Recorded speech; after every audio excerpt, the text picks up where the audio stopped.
दोस्तों नमस्कार। चर्चा का विषय में आप सभी का मैं विश्वपति स्वागत करता हूं। आज चर्चा के विषय में चर्चा करूंगा बिहार में बम्पर वोटिंग किसके लिए बजी खतरे की घंटी।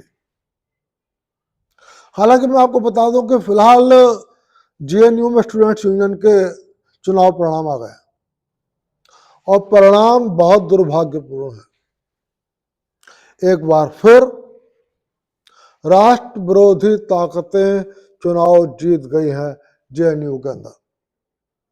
हालांकि जेएनयू शुरू से ही भारत विरोधी ताकतों का एक अड्डा रही है, लेकिन भाजपा की सरकार आने के बाद 2014 में ये उम्मीद बंधी थी कि शायद जेएनयू में जो भारत विरोधी जमावाड़ा है उसको तोड़ने में सफलता मिलेगी। छात्र संगठन भी मेहनत कर रहे थे, अखिल भारतीय विद्यार्थी परिषद भी लगातार सक्रिय थी। पिछले कुछ वर्षों में ऐसा लगा भी कि शायद कुछ मजबूती मिल रही है, लेकिन फिलहाल इस बार के चुनाव में एक बार फिर राष्ट्रवादी ताकतों की हार हुई है और उन ताकतों की जीत हुई है जिनका उस नारे में विश्वास है, भारत तेरे टुकड़े होंगे इंशाअल्लाह 1000। उधर भारत बांग्लादेश की जो लगभग 4096 किलोमीटर लंबी सीमा रेखा है, इसकी सुरक्षा को लेकर खास तौर से बांग्लादेश में शेख हसीना सरकार के पतन के बाद देश में चिंताएं व्यक्त की जा रही है। खास तौर से इसलिए कि उधर ही भारत का वो चिकन नेक पड़ता है जिस चिकन नेक को लेकर छात्र नेता उमर खालिद और शर्जिल इस्लाम ने अपने इरादे व्यक्त करे थे कि हम इसी चिकन नेक पर कब्जा करके मात्र कुछ ही घंटों में भारत का विभाजन करके भारत के जो नॉर्थ ईस्ट के 7 राज्य हैं उनको एक स्वतंत्र देश घोषित कर सकते हैं। केंद्र सरकार के कान जब से खड़े, फिलहाल उसकी मजबूती के लिए भारत सरकार ने 3 नई छावनियां बनाई हैं। एक छावनी बामुनी असम में बनाई गई है, दूसरी छावनी बिहार के किशनगंज में बनाई गई है और तीसरी छावनी वेस्ट बंगाल के चोपड़ा में बनाई गई है। इन तीनों छावनियों को बनाने का उद्देश्य यह है कि किसी भी आपातकालीन परिस्थिति में भारतीय सेना तात्कालिक रूप से तेजी के साथ कार्रवाई कर सके और भारत विरोधी किसी भी गतिविधि को कुचल सके। उधर न्यूयॉर्क में जब से मुस्लिम मेयर जोहरान ममदानी चुनाव जीते हैं, कुछ लोगों द्वारा उनकी पत्नी के नाम को गलत समझे जाने के कारण लगातार सोशल मीडिया पर और सर्च इंजन पर जाकर यह जानने का प्रयास कर रहे हैं कि जोहरान ममदानी की पत्नी किस धर्म को फॉलो करती है। दरअसल उनकी पत्नी का नाम लिखा आ रहा है रामा दुवाजी, और चूंकि इंग्लिश में भी उन तथाकथित अंग्रेजों ने राम को रामा कर दिया, तो बहुत सारे लोगों को ये गलतफहमी हो रही है कि शायद जोहरान ममदानी की जो पत्नी है वो हिंदू है। लेकिन मैं आपको ये स्पष्ट कर दूं कि जोहरान ममदानी की पत्नी एक मुस्लिम है, सीरियाई मूल की है, उनका हिंदू धर्म से कोई वास्ता नहीं है। हाँ, एक बात जरूर है वो हिजाब नहीं पहनती हैं, वो बुर्का धारण नहीं करती हैं। ये सबको भी पता है कि ये सब चीजें गरीबों के लिए होती हैं, अमीरों के लिए नहीं होती। उधर पुतिन ने न्यूक्लियर टेस्ट करने के इरादे जाहिर कर दिया और उन्होंने आदेश दिया है संबंधित मंत्रालयों को और अधिकारियों को कि फर्दर परमाणु टेस्ट के प्लान बनाए जाएं। और ऐसा लगता है कि रूस और अमेरिका या यूरोप और रूस के बीच में हथियारों की एक नई दौड़ जल्दी ही शुरू हो जाएगी। इधर आज से वंदे मातरम के गीत को 150 साल पूरे हो गए हैं, तो इस खुशी में आज से 1 साल तक चलने वाला एक कार्यक्रम शुरू हो गया है और इस कार्यक्रम का उद्घाटन प्रधानमंत्री नरेंद्र मोदी ने किया है। लेकिन आज पहले ही दिन भाजपा ने जवाहरलाल नेहरू पर एक गंभीर आरोप लगाया है। मुझे लगता है देश के जनमानस की जानकारी में शायद ये जानकारी नहीं थी और आज ये पता लगा। आज से 89 साल पहले लगभग 1937 में कांग्रेस का एक अधिवेशन हुआ था। उस अधिवेशन में वंदे मातरम का गायन हुआ था, लेकिन जवाहरलाल नेहरू वंदे मातरम से खुश नहीं थे। वो नहीं चाहते थे कि कांग्रेस के अधिवेशन में वंदे मातरम गाया जाए और उसका कारण था कि वंदे मातरम में दुर्गा जी को लेकर कुछ छंद थे और आज देश को यह बात पता लगी है कि जवाहरलाल नेहरू के दबाव में 1937 में एक मजहब विशेष के लोगों को खुश करने के लिए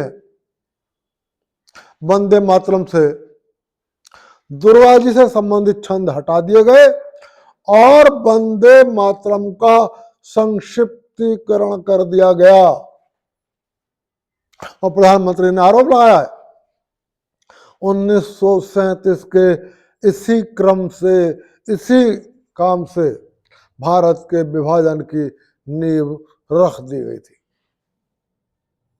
फिलहाल एक बहुत गंभीर आरोप है और कांग्रेस को इस बात का जवाब निश्चित रूप से देना होगा। लेकिन अब मैं लेकर चलता हूं आपको बिहार पे। दोस्तों, वैसे तो बिहार का चुनाव की लगातार चर्चा हो रही है। कल 121 सीटों पर चुनाव हो गया और अभी 122 सीटों पर चुनाव बाकी है और ये चुनाव 11 नवंबर को हो जाएगा और 14 नवंबर को चुनाव परिणाम आ जाएंगे और पता लग जाएगा कि क्या बिहार के अंदर लालू यादव का जंगल राज एक बार फिर सत्ता में आ जाएगा या शांति से रहने की इच्छा रखने वाले या कानून का सम्मान रखने वाले पटना में राज करेंगे। लेकिन पहला चरण चर्चा में है और पहले चरण के कारण बिहार चर्चा में है। उसका कारण है कि कल पहले चरण में बम्पर वोटिंग हुई है बिहार के अंदर। फिलहाल ये वोटिंग लगभग 65% हुई है। एग्जैक्ट फिगर लगभग 64.69 है, लेकिन इस फिगर में थोड़ा सा चेंज की संभावना है क्योंकि चुनाव आयोग तक फाइनल आंकड़े आने में थोड़ी देर लगती है। तो अभी लगभग आप ये मान के चलिए कि बिहार में 65% वोटिंग हुई है। बिहार के लिहाज से ये वोटिंग बहुत ज्यादा है। 2025 से पहले पिछले 40 सालों में बिहार में 3 मौके ऐसे आए हैं जब 60% से ज्यादा मतदान हुआ है। और यदि मैं 2025 के आंकड़े को भी शामिल कर लूं तो पिछले 40 सालों में बिहार में 4 बार 60% से ज्यादा मतदान हुआ है। आमतौर पर इससे ज्यादा मतदान, इससे कम ही मतदान होता है बिहार में। और बिहार में भी मतदाता काफी उदासीन रहते हैं। फिलहाल यदि मैं ये देखूं कि बिहार में सबसे ज्यादा वोट कहां पड़ा है, तो ये वोट पड़ा है मीनापुर विधानसभा क्षेत्र में, मीनापुर। और यहां पर वोटिंग परसेंटेज है 77.62%। अब सवाल है, यदि 65% वोट पड़ गया तो चर्चा की क्या बात है? ये चर्चा का विषय है, क्योंकि राजनीतिक शास्त्र का एक नियम है कि जब जनता घरों से निकलकर वोट डालने जाए, लाइनें लग जाए, पिछला रिकॉर्ड को तोड़ दे, तो यह माना जाता है कि जनता कुछ नया चाहती है, जनता में कुछ आक्रोश है। और इसके 2 अर्थ निकाले जाते हैं। पहला अर्थ यह निकलता है कि जनता बदलाव चाहती है, जनता वर्तमान सत्ता से नाराज है और इसलिए आक्रामक रूप से घरों से बाहर निकलकर वो मतदान करने आई है। यानी कि हम ये भी कह सकते हैं कि यदि एवरेज, औसत से ज्यादा मतदान हुआ है तो ये सत्ता के परिवर्तन का सूचक माना जाता है। लेकिन ऐसा ही होगा यह नहीं कहा जा सकता, क्योंकि एक दूसरा अर्थ भी होता है इसका। और दूसरा अर्थ यह है कि जनता को यह डर है कि यदि हम घर में बैठे रहे, हम मौज मस्ती करने चले गए, हमने चुनाव के दिन कोई छुट्टी के रूप में एंजॉय करा, तो हो सकता है हमारी इस लापरवाही का परिणाम यह हो कि दुश्मन ताकतें, गुंडा ताकतें, अराजकतावादी ताकतें, और बिहार में तो जंगलराजवादी ताकतें हैं ही, कि कहीं ये जंगलराज वाली ताकतें सत्ता में ना आ जाए, तो हो सकता है इसलिए जनता ने कोई रिस्क नहीं उठाना चाहा कि हम जीत ही जाएंगे, बल्कि वो आक्रामक रूप से घर से बाहर निकली है और उसने अपनी जीत को सुनिश्चित किया है। और ये इस बात में इसलिए इतना दम है क्योंकि 2020 में जंगलराज वाली ताकतें चुनाव जीतते जीतते रह गई। थोड़ी सी जनता की लापरवाही और हो जाती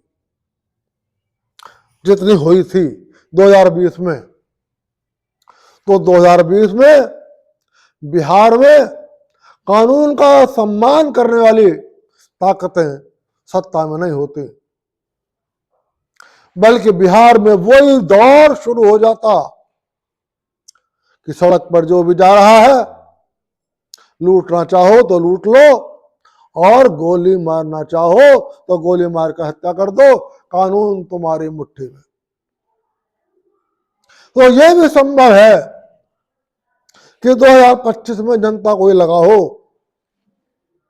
कि 2020 में बस भगवान ने बचा लिया, इसलिए रिस्क नहीं उठाना है। लेकिन वास्तविकता क्या है, इस बारे में अभी कुछ नहीं कह सकता, क्योंकि आमतौर में ऐसा ही होता है कि सत्ता का परिवर्तन होता है। हमने यूपी सहित देश भर के बहुत सारे राज्यों के चुनाव में भी देखा है, हमने केंद्र के चुनाव में भी देखा है कि जब जनता को सत्ता का परिवर्तन करना होता है तो आमतौर पर जनता बाहर निकलती है और ये ज्यादा मतदान सत्ता परिवर्तन का सूचक होता है। अब सवाल है कि बिहार में हुआ क्या?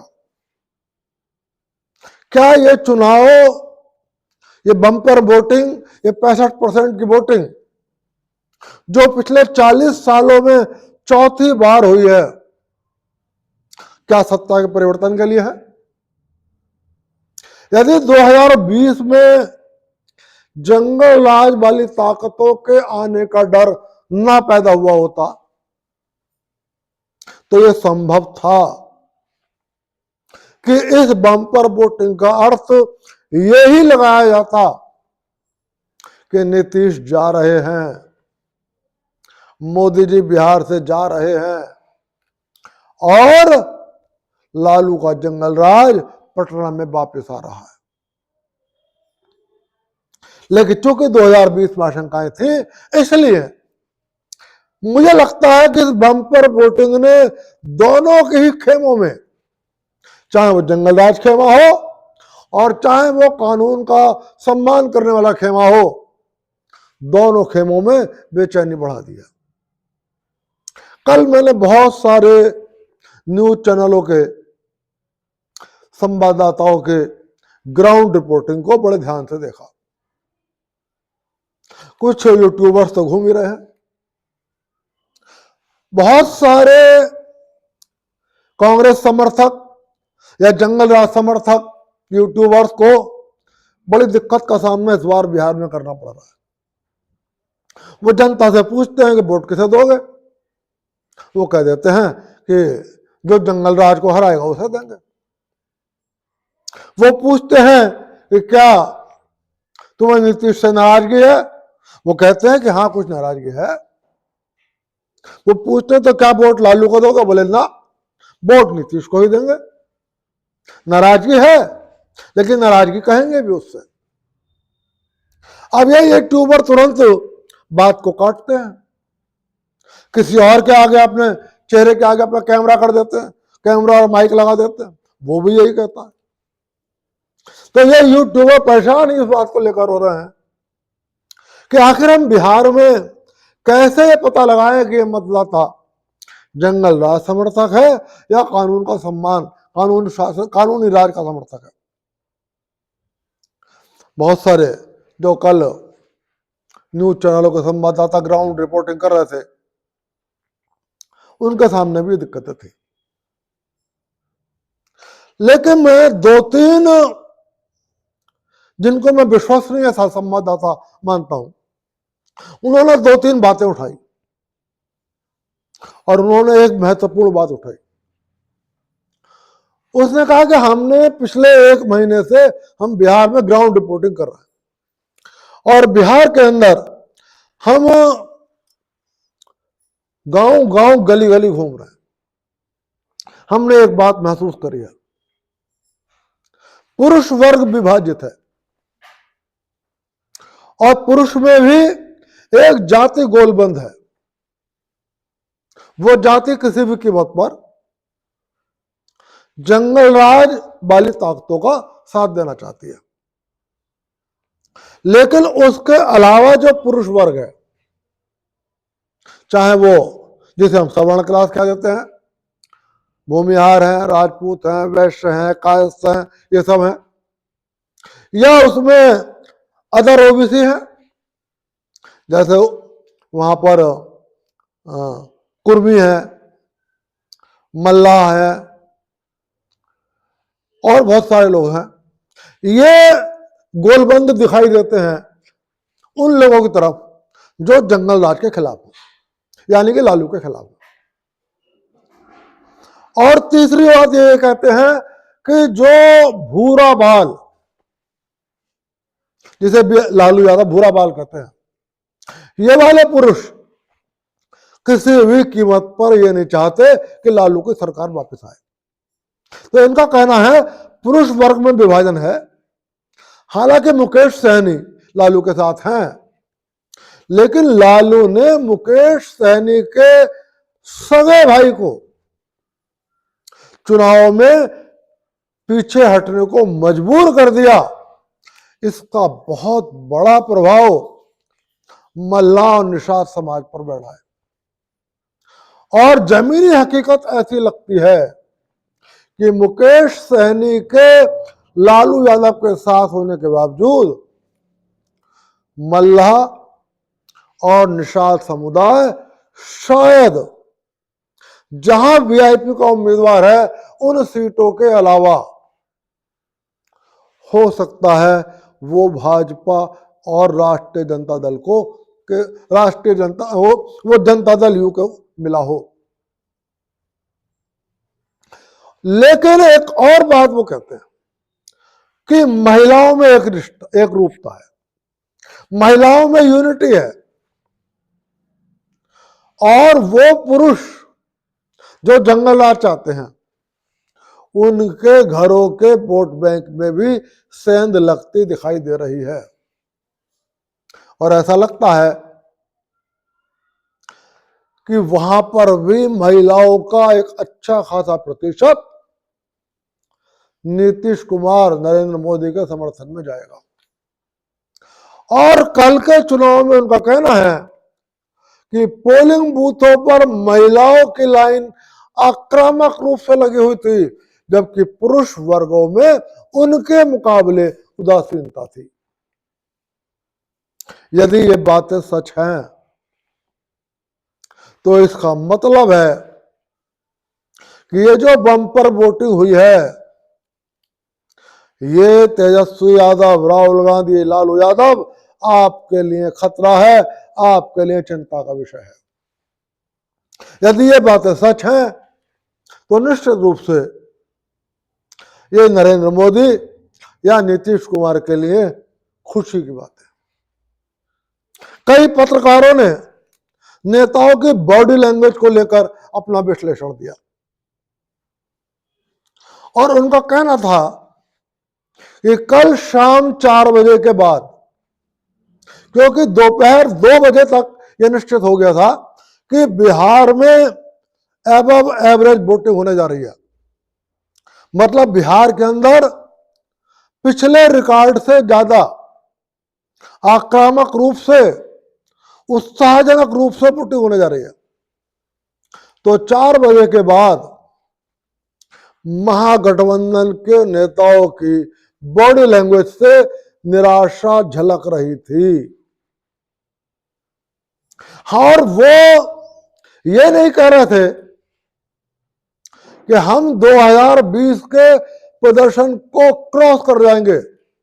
मैं आपको बता दूं कि इन 121 सीटों में पिछले मर्तबा यानी कि 2020 में महागठबंधन ने 63 सीटें यानी कि बहुमत जीता था। लेकिन कल शाम 4 बजे के बाद जब उन संवाददाताओं ने महागठबंधन के नेताओं से बात करी तो उन्होंने उम्मीद जताई, विश्वास नहीं जताया, उम्मीद जताई कि हम अपने पिछले प्रदर्शन को दोहराने में सफल होंगे।